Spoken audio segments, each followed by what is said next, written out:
Topic है हमारा global warming. What is global warming? What are the causes of global warming, its effect, and how to control global warming.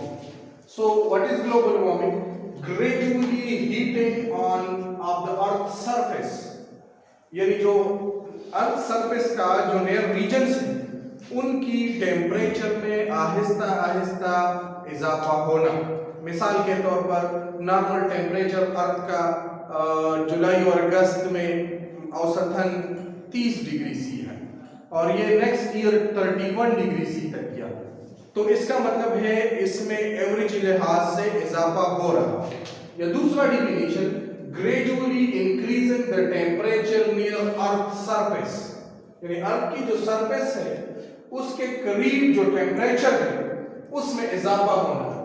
किस वजह से? Due to the greenhouse effect और human activities, natural और any natural phenomena which occur in the universe, यानी वो factors है या तो ह्यूमन एक्टिविटीज है या कुछ नेचुरल फिनोमेना है जो हो रहे हैं हमारे यूनिवर्स में, जिसकी वजह से हमारी जो अर्थ है उनके नेयर पे, उनके सरफेस के नजदीक टेम्परेचर में इजाफा हो रहा है। इसे कहते हैं global warming. What are the causes of global warming? क्या कॉजेज है? साइंटिस्ट अंदाजा लगाते हैं कि 1900 से लेकर 2015 तक पूरे अर्थ की जो नियर रीजन्स है जिसमें ह्यूमंस रहता है उसकी टेम्परेचर में 1 डिग्री सी इजाफा हो चुका है। So what are the causes of global warming? क्या कॉजेज है ग्लोबल वार्मिंग के? किस वजह से ग्लोबल वार्मिंग कॉज होती है? दो मेजर फैक्टर है, एक ह्यूमन एक्टिविटीज, एक नेचुरल प्रोसेस और नेचुरल फिनोमेनास। ह्यूमन इन्वॉल्व होता है जिस चीजों में जिसकी वजह से ग्लोबल वार्मिंग हो रहा है उसे हम कहते हैं human activities. Number 1, deforestation.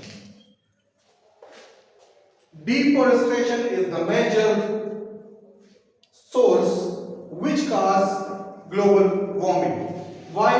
Because जितने भी प्लांट्स होते हैं यही प्लांट एटमॉस्फेयर से कार्बन डाइऑक्साइड लेता है फोटोसिंथेसिस के लिए, and these carbon dioxide cause greenhouse effect which is responsible for global warming.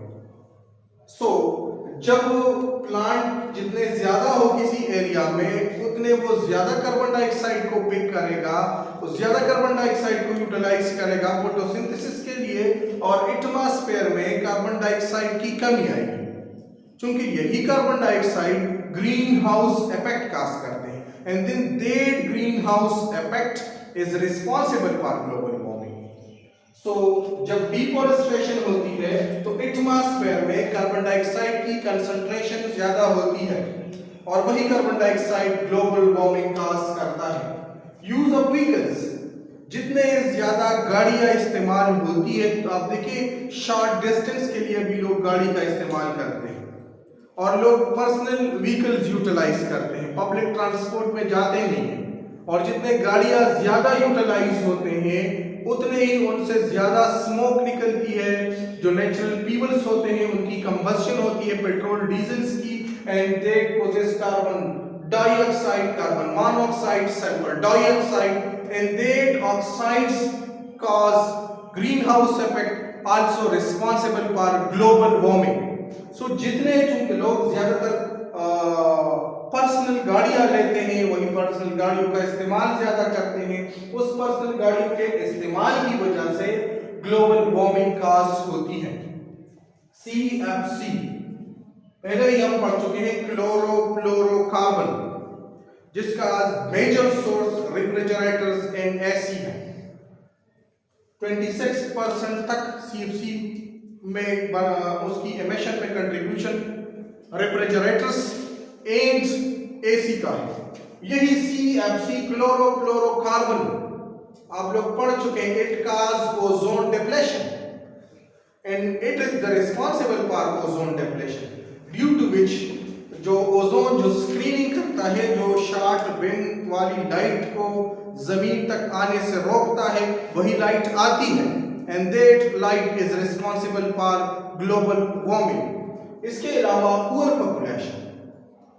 Population आबादी बढ़ रही है, डिमांड भी बढ़ेगी, इंडस्ट्रीज बढ़ेंगे, गाड़ियां बढ़ेंगे, इसके अलावा डिफोरेस्टेशन होगी, नए नए स्कूल कॉलेजेस यूनिवर्सिटीज बनेंगे, जिसके लिए नए नए रोड्स बनेंगे, डिफोरेस्टेशन होगी। And due to this poor population, जितनी आबादी बढ़ेगी उतनी आबादी बढ़ने की वजह से जो है ना डिफोरेस्टेशन भी होगी, गाड़ियों का इस्तेमाल भी ज्यादा होगा, जिस जो है ना ग्लोबल वार्मिंग काज होगी इन वजह से, यही ह्यूमन एक्टिविटीज की वजह से। इंडस्ट्रियलाइजेशन, एक साइड पे इंडस्ट्रियलाइजेशन एक रिवॉल्यूशन है, आपके मुल्क को जो है ना आगे लेके जा सकता है तरक्की के लिहाज से, लेकिन दूसरे साइड से इनके कुछ साइड इफेक्ट्स भी होते हैं। साइड इफेक्ट्स ये हैं कि जो स्मोक को निकालते हैं, जो केमिकल्स उनमें रेडियो एक्टिव वगैरह रेडिएशन वाले एलिमेंट्स होते हैं उनके इंडस्ट्रीज के वेस्ट में, तो ये चीजें ग्लोबल वार्मिंग खास करती है। एंड दैट ग्लोबल वार्मिंग जो है ना दे फिर आगे जो है ना वो हमारी नेचुरल हैबिटेट को डिस्टर्ब करते हैं। एग्रीकल्चर में जो नए नए टूल्स आ चुके हैं, नए नए टेक्नोलॉजीज आ चुकी है, एग्रीकल्चर की गाड़ियां, थ्रेशर्स एटसेट्रा, ट्रैक्टर्स, उसमें जो केमिकल्स होते हैं, जो मुख्तलिफ किस्म के हम स्प्रे पेस्टिसाइड इंसेक्टिसाइड स्प्रे करते हैं, उसमें ऐसे केमिकल्स होते हैं इंसेक्टिसाइड पेस्टिसाइड्स में, वही केमिकल रेडियो एक्टिव्स होते हैं, and that radioactive chemical also cause global warming. So these are the human activities factors which is responsible for global warming. दूसरे साइड से कुछ नेचुरल प्रोसेस होते हैं हमारे यूनिवर्स में, जिस तरह वॉल्केनिक आतिशफशा आती है, और आतिशफशा जो ज़लज़ले वगैरह भी आते हैं साथ साथ, तो मुख्तलिफ किस्म के माउंटेन से एक लावा निकलती है, उस लावा की टेम्परेचर काफ़ी ज़्यादा होती है, और वही टेम्परेचर की वजह से हमारे जो नियर द अर्थ सरफेस जो टेम्परेचर होती है वो भी साथ साथ इंक्रीज होती है, and it also the factors which is responsible to cause global warming. Melting permafrost, जो ग्लेशियर्स के नीचे जो साइल्स होती है उसके अंदर गैसेस दबे हुए होते हैं, उनके अंदर गैसेस होती है दबे हुए, और जब ग्लेशियर्स की मेल्टिंग होती है तो साथ साथ जो साइल होती है उनकी डिकम्पोजिशन में चेंजेस आकर या वहां पर डिकम्पोजिशन होकर उनसे कुछ गैसेस निकलती है, and that gases also cause global warming. ये वही साइल है जिसमें उसकी बाकायदा मेल्टिंग सा होती है, जो सरफेस होती है, और वो गैसेस निकाल लेते हैं। फॉरेस्ट फायर्स, मुख्तलिफ किस्म के फॉरेस्ट में नेचुरली तौर पर आग लग जाती है, और वही आग की वजह से जो है ना उनकी हीट की वजह से ग्लोबल वार्मिंग काज होती है। सो ये नेचुरल प्रोसेस है, ये ह्यूमन एक्टिविटीज वाले प्रोसेस है, और ये दोनों जो है ना दीज आर द कॉजेस, ये दोनों जो है ना काज करते हैं ग्लोबल वार्मिंग को। What are the effects of global warming, क्या असर होता है, मतलब ग्लोबल वार्मिंग क्या इनके साइड इफेक्ट्स होते हैं या इनका एडवर्स इफेक्ट होता है।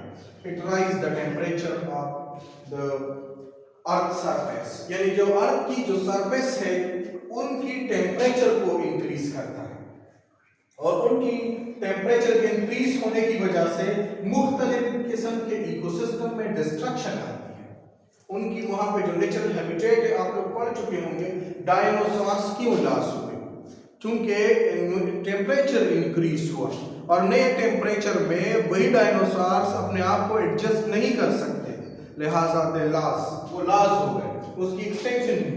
क्लाइमेटिक चेंज आते हैं साथ साथ ग्लोबल वार्मिंग से, फ्लड आती है, सैलाब, जो ग्लेशियर्स होते हैं तो तेजी से इनकी मेल्टिंग होती है, लिहाजा समंदरों में, दरियाओं में पानी की जो सतह होती है उनमें इजाफा होता है, and that is responsible for flood। देखिए ये यहाँ पे जो क्लाइमेटिक चेंज आ चुके हैं, यहाँ पे पाकिस्तान और पूरी दुनिया मुतासिर हो चुकी है, उनमें से एक चीज इनमें ग्लोबल वार्मिंग है। वही ग्लोबल वार्मिंग में डिफोरेस्टेशन, गाड़ियों का इस्तेमाल, CFC वगैरह है, ओवर पॉपुलेशन, ये वो चीजें हैं जो कि क्लाइमेटिक चेंज लेके आते हैं, उनके लिए रिस्पॉन्सिबल है। इसके अलावा हाई मॉर्टेलिटी रेट में इजाफा होता है, लोग मरते बहुत ज्यादा है। क्यों? क्योंकि जब टेम्परेचर इंक्रीज होता है तो टेम्परेचर के इंक्रीज की वजह से, ह्यूमिडिटी की वजह से जो है ना मस्कीटोज और अदर इंसेक्ट जो कैरियर्स होते हैं मुख्तलिफ किस्म के पैरासाइट्स के, तो उनकी ग्रोथ में इजाफा होता है और वो कंडीशंस फेवरेबल बना लेते हैं उनके लिए, जिसकी वजह से जो है ना मोर्टेलिटी रेट में इजाफा होता है। लॉज ऑफ स्पीशीज, एक्सटेंशन होती है स्पीशीज की हाई टेम्परेचर में, वो अपने आप को एडजस्ट नहीं कर सकते। इस तरह जो नेचुरल हैबिटेट होता है वो क्लाइमेटिक चेंज की वजह से डिस्टर्ब हो जाते हैं। सो ये वो चीजें हैं जो कि ग्लोबल वार्मिंग की वजह से इन पे इफेक्ट हो सकता है। Now how to control global warming, हमने ग्लोबल वार्मिंग को कैसे कंट्रोल करना है? एनर्जी सेविंग प्रोसीजर यूज करनी है। देखिए, आप बनिस्बत पेट्रोल और डीजल से जो गाड़ियां यूटिलाइज होती है उनकी जगह आप लोग इलेक्ट्रिक कार्स और इलेक्ट्रिक गाड़ियां यूज करें, तो इसमें जो स्मोक होती है, उनके जो साइड इफेक्ट्स होते हैं, जो ग्लोबल वार्मिंग काज करती है, उसमें कमी आ जाती है। अवेयरनेस इंप्रूव, हमने लोगों में अवेयरनेस लेके आनी है कि आपने पब्लिक ट्रांसपोर्ट यूटिलाइज करनी है, आपने आबादी को कंट्रोल करना है। तो यही वो फैक्टर है जिसकी वजह से ग्लोबल वार्मिंग किसी न किसी हद तक हम कंट्रोल कर सकते हैं। पब्लिक ट्रांसपोर्ट पे निसार करनी है, मीडिया के जरिए लोगों में अवेयरनेस लेके आनी है, पॉपुलेशन कंट्रोल प्रोग्राम पे अमल करनी है, पॉपुलेशन कंट्रोल पॉलिसीज लेके आनी है, एफॉरेस्टेशन और रिफॉरेस्टेशन करनी है और इसी तरह डिफॉरेस्टेशन को कंट्रोल करना है। तो यही वो चीजें हैं जिसकी वजह से हम ग्लोबल वार्मिंग पर किसी न किसी हद तक काबू पा सकते हैं।